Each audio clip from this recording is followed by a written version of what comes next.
तो दोस्तों, अगर आपने भी शेयर मार्केट में पैसा इन्वेस्ट कर रखा है या आप स्टॉक मार्केट में इन्वेस्ट करने की सोच रहे हैं, तो ऐसे में आपको डिविडेंड क्या होता है ये पता होना बहुत ही ज़्यादा ज़रूरी है।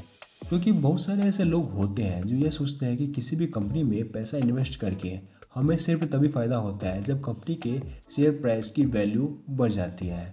लेकिन इन्वेस्टर्स को डिविडेंड के जरिए भी काफ़ी अच्छी प्रॉफिट हो जाती है। और आपको ये जानकर काफ़ी हैरानी होगी कि काफ़ी सारे ऐसे लोग भी हैं जो स्टॉक मार्केट में इन्वेस्टमेंट सिर्फ डिविडेंड की वजह से करते हैं और डिविडेंड की वजह से उन्हें स्टॉक मार्केट से रेगुलर इनकम होती रहती है। अब सवाल ये आता है कि आखिर डिविडेंड क्या होता है, आखिर कंपनी डिविडेंड क्यों देती है और इसके अलावा कुछ कंपनियां डिविडेंड देती है और कुछ नहीं है, ऐसा क्यों? आइए जानते हैं डिविडेंड के बारे में सब कुछ। तो दोस्तों, अगर हम शेयर मार्केट में लिस्टेड किसी भी कंपनी के शेयर्स को खरीदते हैं तो ऐसे में हमें दो तरीके से प्रॉफिट होता है। फर्स्ट, जब कंपनी का शेयर प्राइस बढ़ जाए तब हमें फ़ायदा होता है। एग्जाम्पल के लिए, अगर आपने XYZ कंपनी के 100 शेयर्स को खरीद लिया है जहां XYZ कंपनी के एक शेयर की वैल्यू 100 रुपये था, तो ऐसे में उस कंपनी के 100 शेयर्स को खरीदने के लिए आपको 10,000 रुपये का इन्वेस्टमेंट लगा। लेकिन XYZ कंपनी काफ़ी अच्छी थी, इस वजह से आपने ये डिसाइड किया कि आप इस कंपनी में लॉन्ग टर्म के लिए इन्वेस्टमेंट करेंगे।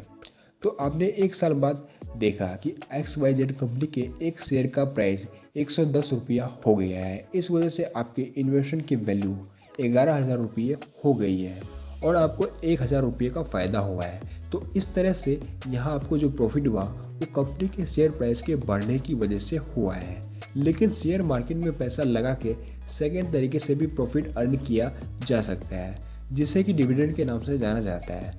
होता यह है कि जब कोई कंपनी अपने बिजनेस में काफ़ी अच्छा प्रॉफिट अर्न कर लेती है तो उस केस में कंपनी चाहे तो अपने प्रॉफिट का कुछ हिस्सा अपने शेयर होल्डर्स में भी बांट सकती है। तो इस तरह से कंपनी द्वारा अपने प्रॉफिट अमाउंट का कुछ हिस्सा अपने शेयर होल्डर्स में बांटना ही डिविडेंड कहलाता है। एग्जाम्पल के लिए, अगर आपके पास एक कंपनी के 1,000 शेयर्स हैं और वह कंपनी 10 रुपये प्रति शेयर का डिविडेंड देने का अनाउंसमेंट करती है, तो ऐसे में आपको 1,000 शेयर पर टोटल 10,000 रुपये का डिविडेंड मिलेगा और ये डिविडेंड अमाउंट सीधे आपके बैंक अकाउंट में भेज दिया जाता है। और जो भी बैंक अकाउंट आपने डीमैट अकाउंट खुलवाते वक्त दिया था उसी बैंक अकाउंट में यह पैसा सेंड किया जाता है। लेकिन डिविडेंड से पैसा रिसीव करने के लिए कुछ इंपॉर्टेंट बातों का ध्यान रखना आपके लिए बहुत ही ज़्यादा ज़रूरी है।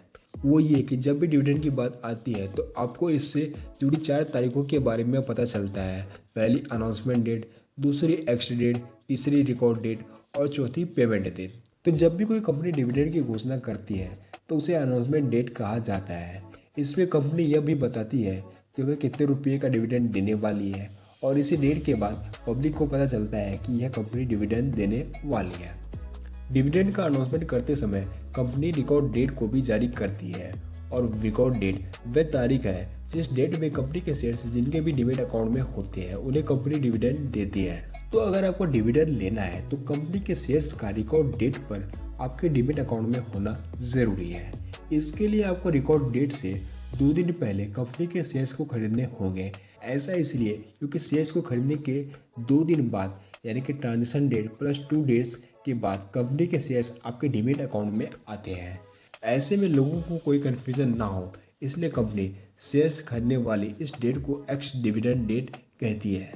मतलब ये कि अगर आपको डिविडेंड लेना है तो आपको एक्स डेट को शेयर बाय करना होगा एंड उसे रिकॉर्ड डेट तक होल्ड करके रखना होगा ताकि आपका नाम कंपनी के रिकॉर्ड लिस्ट में आ जाए एंड आपको डिविडेंड मिल जाए। इसके अलावा जिन लोगों ने एक्स डेट से काफ़ी पहले स्टॉक्स को बाय करके रखा है तो उन्हें भी रिकॉर्ड डेट तक शेयर्स को होल्ड करके रखना होगा, तभी उन्हें डिविडेंड का पैसा मिल पाएगा। और जिस दिन डिविडेंड का पैसा शेयर धारकों के अकाउंट में भेजा जाता है उसे पेमेंट डेट कहा जाता है। एग्जाम्पल के लिए, XYZ कंपनी ने 1 जनवरी को डिविडेंड देने का अनाउंसमेंट किया तो 1 जनवरी डिविडेंड की अनाउंसमेंट डेट हो गई। वहीं कंपनी इसके लिए रिकॉर्ड डेट 25 जनवरी तय करती है और यहाँ एक्स डेट 23 जनवरी हो जाती है। और इसके बाद अगर आपके अकाउंट में वे पैसे 15 फरवरी को आते हैं तो यहाँ 15 फरवरी पेमेंट डेट हो गई है। अब एक बहुत बड़ा सवाल यह आता है कि आखिर कंपनी डिविडेंड क्यों देती है।